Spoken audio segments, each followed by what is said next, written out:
guys, welcome into the shifter. I'm Matt again. I guess this is just the format now, just me.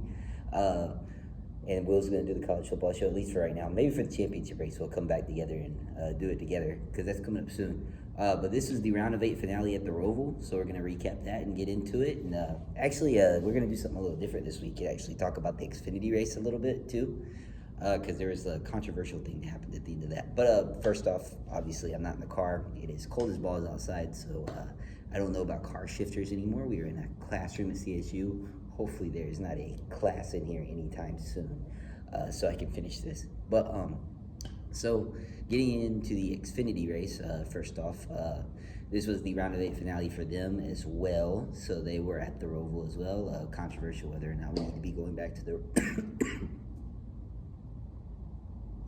get a hold of yourself, man. Controversial or not, if we need to be going back to the Roval with the strength of these cars really being the 1.5 miles, but we did. But in the Xfinity car, the road course program is actually pretty good. This was a very good race, a very good battle between Sam Mayer, AJ Allmendinger, and Shane Van Gisbergen all race long. But at the end of the race, a new contender emerged, Parker Kligerman, who is in the middle of his last Xfinity Series season. He's never won a race in 116 tries coming into this race, but he was in the playoffs, very much overperforming in a very bad car, not a bad car, but a car that probably shouldn't really be in the playoffs. You know, there's a junior motorsports car that missed, a couple other people that missed, like Ryan Sieg and stuff, that probably have a little bit better equipment than what this 48 car has. Parker Kligerman got it in on points. Parker Kligerman, just to say a little bit about him, very underrated driver his entire career. Got thrown out of Team Penske after one just kind of mediocre season when he was like 20 years old in the early 2010s, late 2000s. Drove a season for Kyle Busch Motorsports around 13 or 14 in the NASCAR Xfinity Series, finished like 8th in points. And this is back when the Cup drivers could still get points in the Ben Nationwide Series. And did a very decent job. Didn't win a race, obviously, but judging by the stat I gave you earlier. But from that point on, he went to Swan Racing, which is probably top 5 most dysfunctional NASCAR organizations of all time, and probably in the top 10 most dysfunctional sports franchises of all time, if you want to say a NASCAR team is a sports franchise, which I think it is, especially with the charter system and how things work today. We're not going to get into the charter system and the lawsuit because nothing really happened today, just spoiler alert. We will get into officiating penalties, though. But Parker Kligerman then got kind of thrown out there, thrown out to the Wolves in the Cup Series in a not good car, not good team. Got thrown out of the car about halfway through for underperformance. But the cars were just terrible. I mean, the Swan Racing's one claim to fame is that they had 50 Cent tried to kiss Aaron Andrews at the 2013 Daytona 500. Loved 50 Cent, but that was not really okay. And then Michael Waltrip tried to kiss him too. It was really weird. The 2013 Daytona 500 could be a whole separate video. A very weird time in NASCAR racing there. And I'm still mad that nobody went with Junior on the last lap except Mark Martin. Yes, Mark Martin was still racing in 2013. But Parker Kligerman would get the lead of this race. Point being, in the recent years, after it seemed like his NASCAR career was over, he's been employed by NBC basically since their jump back into NASCAR. It seemed like that was the route he was going to go. Then eventually he started getting Truck Series rides with Henderson Motorsports. They come to super speedways, come to the road courses when the Truck Series started going back to road courses almost a decade ago now. Kind of just doing things there. Henderson Motorsports, I mean, they were struggling to qualify for races at the point when he got there. And then they, I think it was 17 or 18. He won a truck race in 2013 for Red Horse Racing as well at Talladega. And then he would win again at Talladega for Henderson. And which is just amazing because that is a 30th place truck team at the time. They've gotten a little better over the years. They run in the top 10 sometimes with Stephen Parsons. They're still part-time. Stephen Parsons, another underrated driver that you need to keep your eye on, son of Phil Parsons. And Phil Parsons did win a cup race that one time at Talladega. Parker Kligerman would win a race there, but then probably the most striking win in his Truck Series career was when he went to Mid-Ohio in that 75 truck and got the win there because that was not a super speedway. And now we're on another road course, and Parker Kligerman, late in the race in the Xfinity Series, would take the lead, and Parker Kligerman would get this ride with the 48 car in 2023 after that win at Mid-Ohio. I think it was in 22 in the Truck Series, and last year he did take the team to the playoffs again. And again, this is a team that had never been to the playoffs. They ran about 25th with Jay Buford in the 2 years prior to this. They did get a win with Tyler Reddick at Texas in 22 after they released Jay Buford, but that's Tyler Reddick. We'll get to Tyler Reddick here when we start talking about the Cup Series. But Parker Kligerman would get this ride and make the playoffs last year. He was eliminated at the Roval right at the round of 12 cutoff last year too, but finished sixth, made a very impressive drive at the Roval, and again, coming into this race, he said that he would like to advance because of what they did at the Roval last year. A bad qualifying run put him in the back, but he slowly made his way towards the front, and then at the end of the race, when there was a caution with about 10 to go, he would make 20 to go, he would make a strategy call, take tires, and then he would get through the field better than AJ Allmendinger, better than Sam Mayer, and he was right on the back bumper of Shane Van Gisbergen to take the lead of this race. Shane Van Gisbergen also needed to win this race to advance, as well as Sam Mayer. AJ Allmendinger had accumulated enough stage points where he's going to make the final 8. Parker Kligerman would get past Shane Van Gisbergen, best road racer in the world, by the way, so to pass this guy is just an accomplishment in itself, let alone that it's in an underfunded car with a driver that's never won a NASCAR Xfinity Series race before, and he's about to retire here in a few races. Parker Kligerman would take the lead of this race, and then Sam Mayer, who had had the fastest car all day, would get in behind him, and he would pass Parker Kligerman with 6 to go. Parker Kligerman would make an impressive crossover move and pass Sam Mayer to take the lead of the race, and then he was coming to the white. It looked like Parker Kligerman had done it. He had pulled away from Sam Mayer. He's going to get this feel-good win. Finally, his career is going to have something that it deserves. And then Leland Honeyman blows a tire and goes into the tire barriers. NASCAR waits 30 seconds to throw a caution. It's so clear that he's not going to get out of the tire barriers. But then NASCAR throws the caution. It appears after Parker Kligerman's crossed the white, and Parker Kligerman thinks that he's won the race. It's a whole big thing, but then NASCAR's like, oh, we waved it like mere inches before he crossed the line. They show the videos, sure enough they did, but they should have thrown the caution like 45 seconds before they did. And then I don't know, there's a car alarm right there, I don't know if you can hear that. But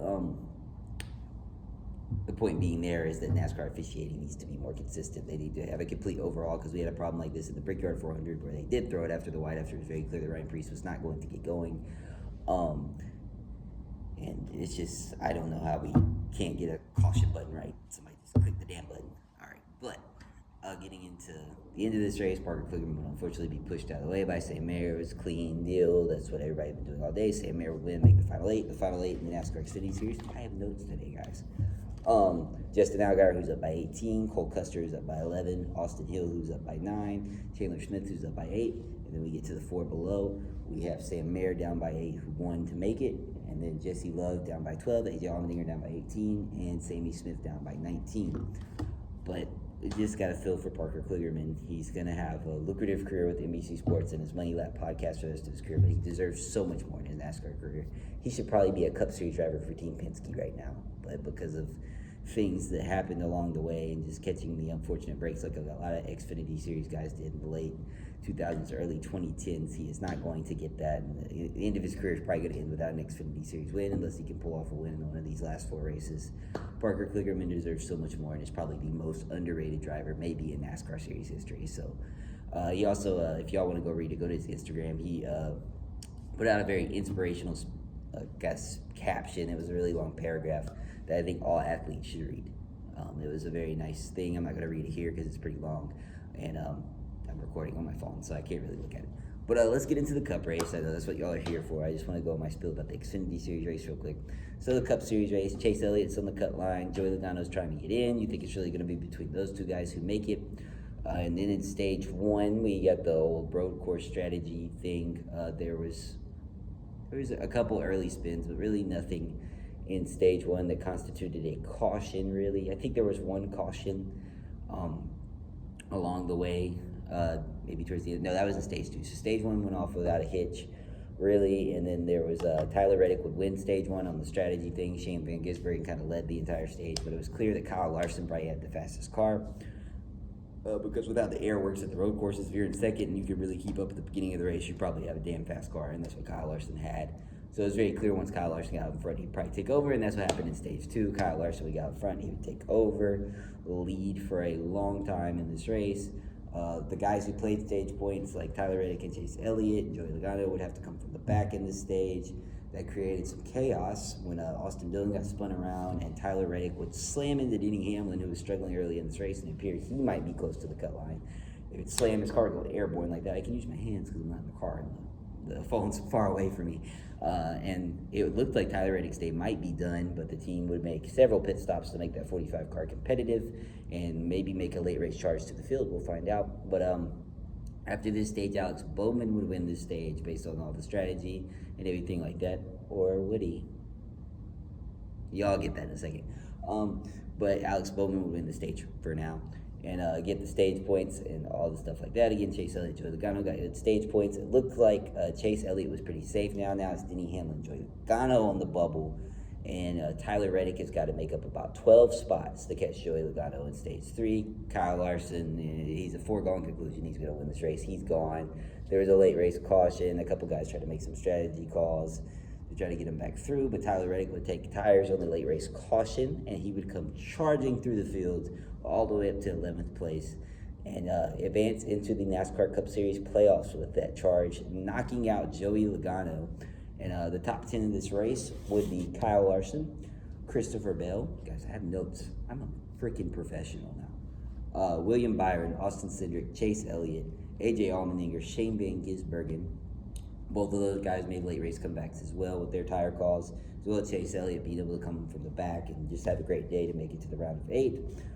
Joey Logano would get 8th. Bubba Wallace, a very good road course driver, maybe the best of his career, comes home in 9th. Michael Jordan, they had a cool clip at the end where he's like, "You're a road racer now." Bubba's like, "Yeah." But that's pretty cool. Going to be interesting to see what that 23 team can do next season. Also, while we're here on the 23 team, I'd like to point out that the top 5, and get yourself together, man. The top 5 in average finish in the playoffs, Christopher Bell runs away with that with a 6.3 average finish. And the top 5 are all playoff drivers: William Byron, Chase Elliott, Kyle Larson, are all a part of that group.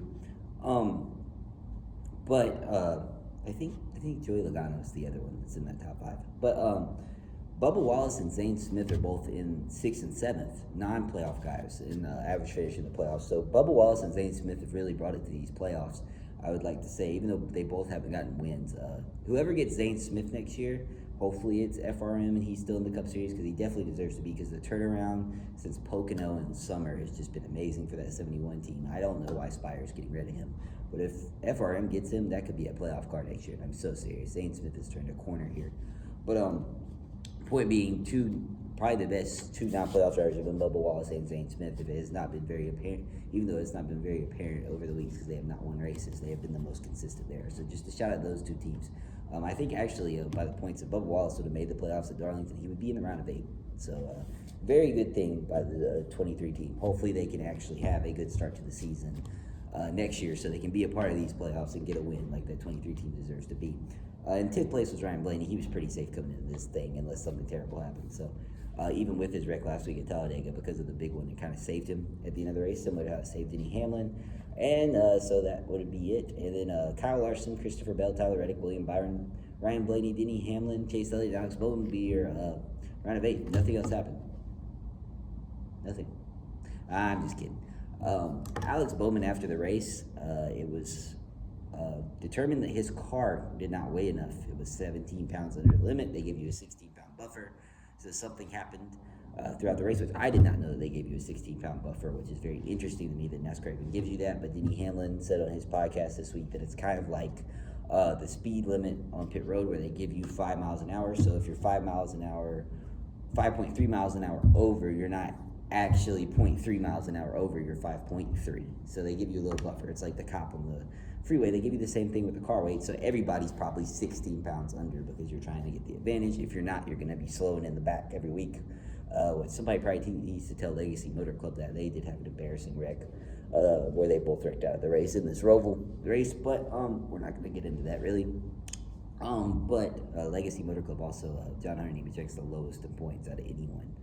But it started all the races, and Eric Jones, I know he missed 2 races, but he's not very much far ahead. And Jimmy Johnson will be racing this weekend in Las Vegas. I'm just going to put that in there. Sorry, ADHD moment there.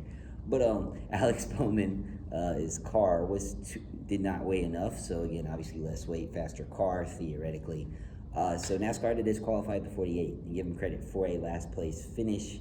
And then also that means that he loses all the stage points, everything that he accumulated throughout the race. So AJ Allmendinger was actually the stage 2 winner, and everybody in the stage moves up a spot, which means one more point for everybody that got stage points, and then whoever got 11th got one more point towards their playoff lives, or guys that are battling for that 17th spot, which are like Chris Buescher, Ross Chastain, and Bubba Wallace, who are trying to battle for the best non-playoff driver throughout the season. Which a crazy stat also, they would all be in the top 10 in points right now if they would have made the playoffs. But so Alex Bowman is thrown out of the round of 8. Very surprisingly, Team Hendrick would not appeal because Alex Bowman, they have a big curb at the Roval. It's kind of like this, but like a lot bigger. So we don't need to give me a notebook. I'm trying to use it a little too much. But so he went up like that essentially and came down on it. So they're thinking that maybe that's he got really airborne in the air, and they're thinking maybe something flew out of the car there. So you're thinking they're going to appeal. But they do not. So Alex Bowman will not advance to the round of 8. Joey Logano will advance.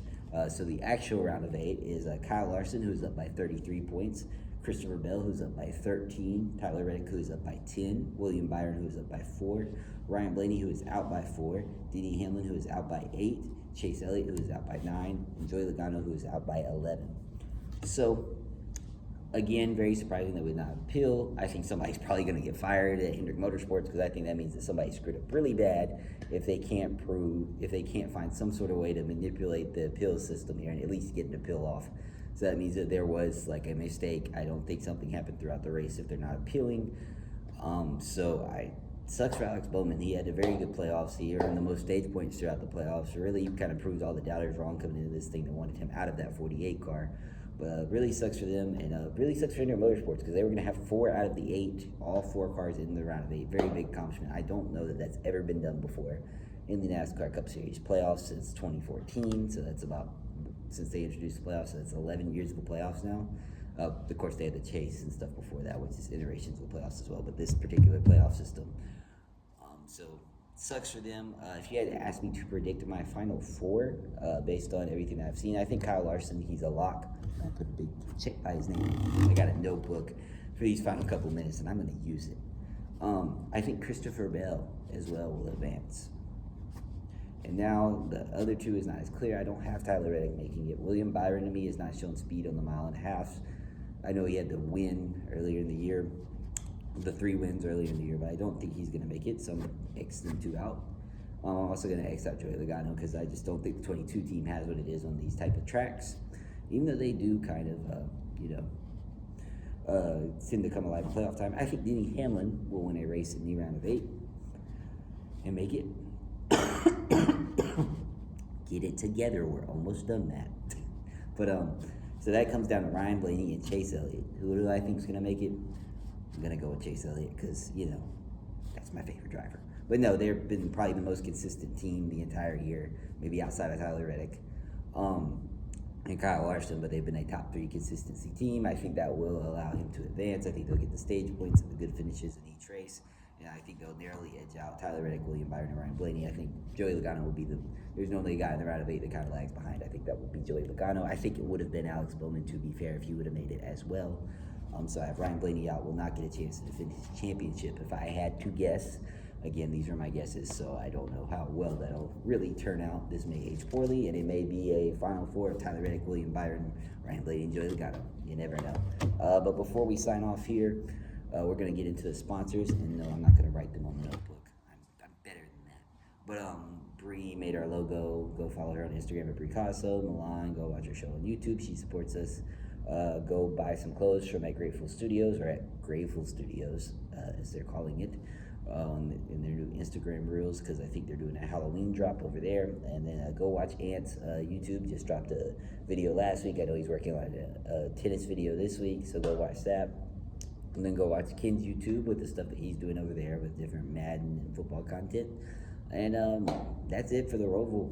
Very dramatic filled week in both series for sure. But we'll get the Las Vegas for the round of 8 opener, and we'll see who the Final 4 is after these 3 weeks. It's been a great season in spite of some troubles that we've had with the cars. The drivers have really stepped up and made it better, and NASCAR officiating needs to do better. And one more time, because I have a notebook, I'm going to do a little art for the end of this. Are y'all ready? You ready? This is gonna be so original. It's gonna be so original. Y'all are not ready. Y'all are not ready for this. And the famous words of Porky Pig. That's all, folks.